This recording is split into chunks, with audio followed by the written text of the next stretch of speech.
Hi, oh, you cool cats and kittens. No. 3, 2, 1. Welcome to episode 2 of my brand new web series, British Comedy Connections.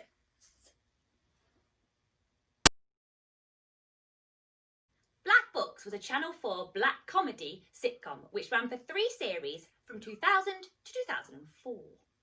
Co-written by Graham Lynham, who also co-wrote Father Ted, Black Books starred Dylan Moran as Bernard Black, the chain-smoking, boozy cynic, Tamsin Gregg as Fran, Bernard's neurotic and equally as boozy platonic girlfriend, and Bill Bailey as Manny, Bernard's mentally and physically abused assistant, who eventually becomes his accidental friend. Filmed with a multi-camera setup and mainly set in a central London bookshop, Black Books won 2 BAFTAs and is one of my top 10 favourite sitcoms. Immediately after Black Books, Tamsin Gregg went on to star in hospital-based Green Wing as surgical registrar Caroline Todd. Green Wing, although set in the fictional East Hampton Hospital, never relied on medical storylines, instead focusing on the personal lives of the characters in a soap opera style. Surreal and very abstractly directed, and broadcast between 2004 and 2006, Green Wing also starred Sarah Alexander, Pippa Haywood, Mark Heap, and Stephen Mangan as Guy Secretan. London-born and RADA trained Stephen Mangan also played Dan Moody in I'm Alan Partridge, Sean Lincoln in Episodes, reuniting with Tamsin Gregg, Postman Pat in Postman Pat the movie, I Know Right, and the title role in The Hunt for Tony Blair, a one-off episode of the mighty British comedy institution, The Comedy Strip Presents.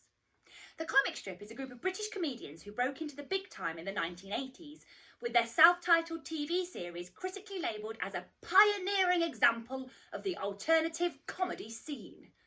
The core members are Adrian Edmondson and wife Jennifer Saunders, Dawn French, and the now sadly deceased, phenomenally talented Rik Mayall. Rik Mayall, who died suddenly and unexpectedly at home in summer 2014, starred in frankly too many classic cult British sitcoms to count, as well as comedy films such as Drop Dead Fred and Guest House Paradiso, even winning an Emmy for his voiceover talents in The Willows in Winter. With a comedy style that was always described as energetic post-punk, he played Rick in The Young Ones, bringing alternative comedy much-needed publicity and subsequent popularity. Rik Mayall also starred in Bottom, Believe Nothing, The New Statesman, and the ultimate in period sitcoms, Blackadder, as Lord Flashheart, the boisterous and arrogant womanizer whom Blackadder absolutely loathed. In the Channel 4 2011 poll, the mighty Blackadder was voted the second best British sitcom after Only Fools and Horses, naturally. Beginning in 1485 and ending in 1917, each series of Blackadder comprised of 6 half-hour episodes on the BBC, with Blackadder a descendant of the same family dynasty in each series. Series 1, entitled The Blackadder, was set in the fictional reign of Richard IV during the Middle Ages. Series 2, Blackadder II, set during the reign of Elizabeth I, Blackadder III in the reign of George III, and Blackadder Goes Forth. That title is so clever on so many levels, which was set in the trenches of the First World War.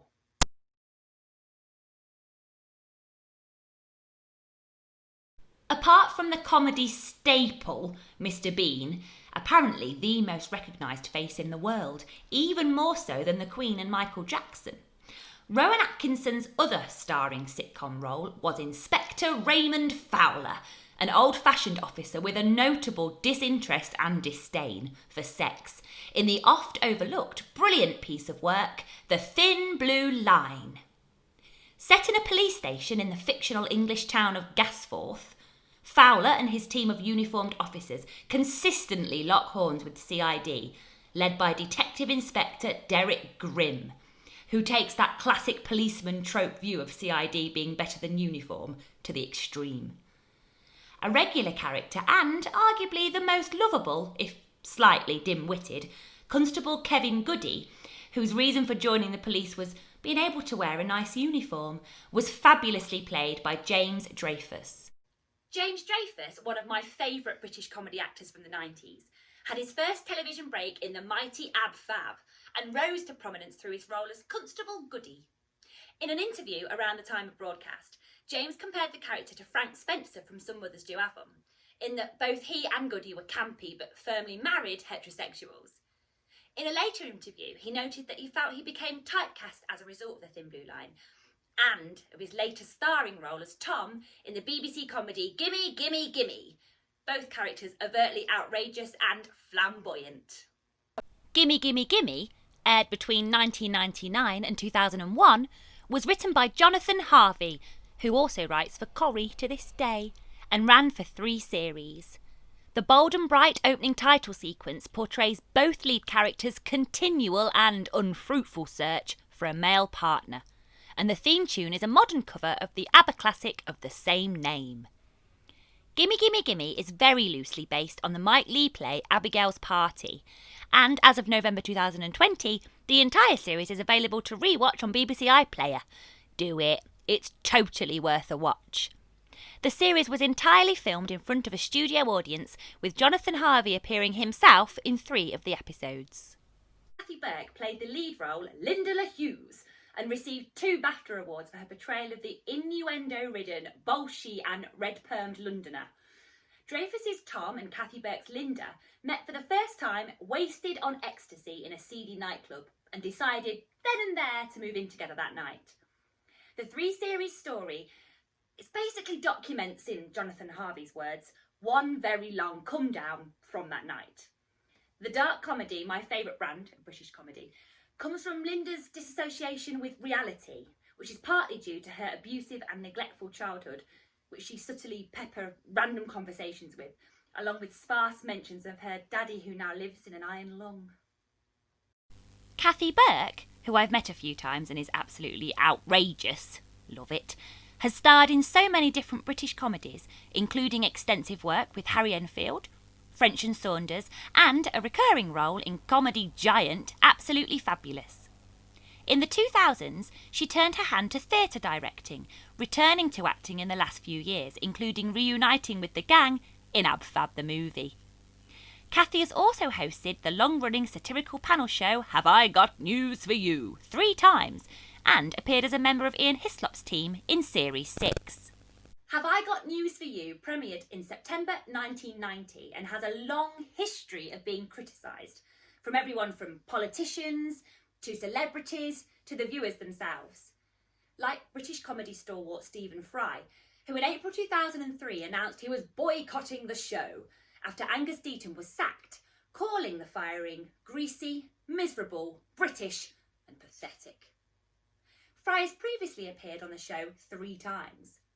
In 2002, Angus Deaton was caught soliciting sex with a sex worker and using drugs, and initially continued on as host with permanent team of captains Ian Hislop and Paul Mertens constantly ridiculing him on the arrest.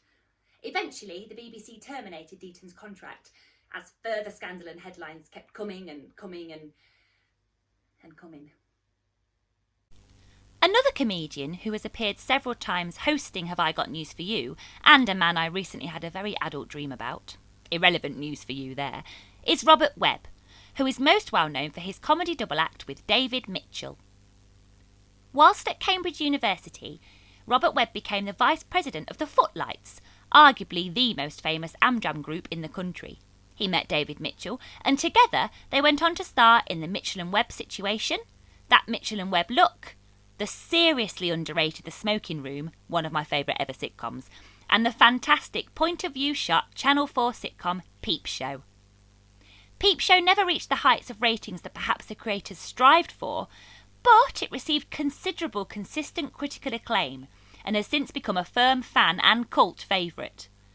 Robert Webb played Jeremy Jez Osborne, and David Mitchell played Mark Corrigan, the Al Dude brothers. Peep Show remains the longest-running comedy ever on Channel 4. David Mitchell, currently starring in sitcom Back with Robert Webb, worked as an usher at the Hammersmith Theatre and in the cloakroom of TFI Friday before becoming famous. His solo work includes playing technical expert Owen in the Radio 4 sitcom Think the Unthinkable, Dr. Stevens in BBC Two's Doctors and Nurses, Dr. James Vine in Jam and Jerusalem, and he also wrote the entirety of Series 5 of the BBC Impressionist sketch show Dead Ringers. In May 2007, David starred alongside his comedy partner Robert Webb in the comedy film Magicians, where they played stage magicians Carl and Harry. Written by Jesse Armstrong and Sam Bain, who also wrote Peep Show, Magicians also starred Tallulah Jessica Elena Stevenson, now known professionally as Jessica Hines. Hines has won 2 BAFTAs, 2 British Comedy Awards, and has been nominated for both a Tony and a Laurence Olivier Award. Good stuff. Jessica Hines, born in South London, got her big break when she co-wrote and starred in Spaced, a sometimes surreal and comedic sitcom following the misadventures of Daisy Steiner, played by Hines, and Tim Bisley, played by Simon Pegg. Daisy and Tim continually tell anyone that asks, and often anyone that doesn't even ask, that they're not a couple and instead just good friends, even though romantic tension builds and builds throughout the series. Unusually, Spaced was shot with a single camera, and the entire series is threaded together using a soundtrack of contemporary dance music. It's not my favourite, but no one can deny its skill, comedic timing, and its popularity. In 2004, Jessica cameoed in the comedy horror film Shaun of the Dead. Written by Edgar Wright and Simon Pegg, Shaun of the Dead is the first instalment of the Three Flavours Cornetto trilogy, followed by Hot Fuzz in 2007 and The World's End in 2013. Along with his friend Ed, Shaun, played by Simon Pegg, is caught totally unaware of the impending zombie apocalypse, and after attempting to rescue his little mom, they take refuge in a local pub. Shaun of the Dead was ranked number 3 on the Channel 4 list of the 50 greatest comedy films and quickly became a massive cult favourite. The film guest starred lots of comedy favourites, amongst them Tamsin Gregg and the lovably cynical Dylan Moran, who both starred in Black Box. Thank you for watching episode 2 of British Comedy Connections. If you enjoyed this series and want to see the next episode out next week, don't forget to like and, more importantly, hit the subscribe button. Thanks for watching. See you soon.